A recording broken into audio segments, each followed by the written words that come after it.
प्रस्तुत पंक्तियाँ छायावाद स्तंभ कवि जयशंकर प्रसाद जी द्वारा रचित कामायनी के श्रद्धा सर्ग से उद्धृत हैं, जिसमें कवि ने श्रद्धा के सौंदर्य के आकर्षण का बड़े ही मनोहारी ढंग से चित्रण किया है।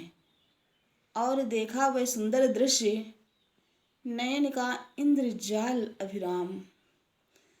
मन ने जो अपरिचित श्रद्धा के सुंदर दृश्य अर्थात सौंदर्य को देखा, तो इंद्रजाल अभिराम अर्थात अभिराम सुंदर, इंद्रजाल जादू, तो उसके नेत्रों का वह जादू इतना सुंदर प्रतीत हो रहा था, अर्थात मन को लग रहा था कि जैसे उसके नेत्रों का वह, नैनों का, आँखों का वह जादू उसे अपनी ओर खींचता हुआ सा प्रतीत हो रहा है। कुसुम वैभव में लता समान, चंद्रिका से लिपटा घनश्याम।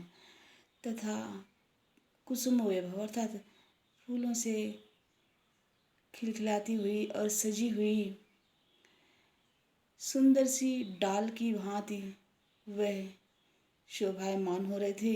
अर्थात जिस प्रकार से कोई वृक्ष की डाल होती है, सुंदर खिलखिलाते हुए फूलों से शोभायमान होती, उसी प्रकार से उसके होठों पर वह हंसी भी शोभायमान हो रही थी।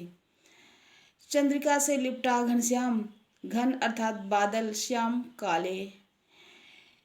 जिस प्रकार से काले काले बादलों के बीच चंद्रमा की किरण सुंदर दिखाई देती है, शोभायमान होती है, उसी प्रकार से नीले वस्त्रों में उसका गौरवर्ण शोभायमान हो रहा था।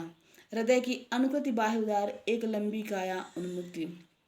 उसके हृदय की अनुकृति अर्थात बनावट, लंबी काया उन्मुक्त, उन्मुक्त अर्थात छरहरे, उसके लंबे और छरहरे शरीर के अनुसार ही थी। अर्थात जिस प्रकार से उसके शारीरिक बनावट में किसी प्रकार की कोई संकीर्णता नहीं थी, उसी प्रकार से उसके हृदय की आकृति भी थी। अर्थात उसके हृदय में कोई संकीर्णता नहीं थी, वह खुली मानसिकता वाली थी, उदार भावनाओं वाली थी। मधु पवन क्रीड़ित ज्यों शिशुशाल, सुशोभित हो सौरभ संयुक्त। तथा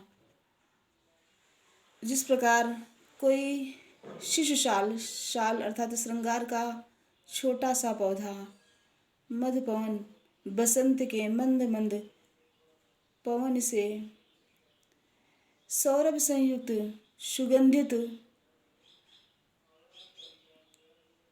तथा चंचल हो रहा हो, उसी प्रकार से श्रद्धा भी अपने सुंदर सुंदर वस्त्रों में तथा अपने यौवन से सुशोभित हो रही थी। अर्थात उसी प्रकार से वे भी चंचल दिखाई दे रही थी। प्रस्तुत पंक्तियों में नयन का इंद्रजाल अभिराम, इसमें रूपक अलंकार है।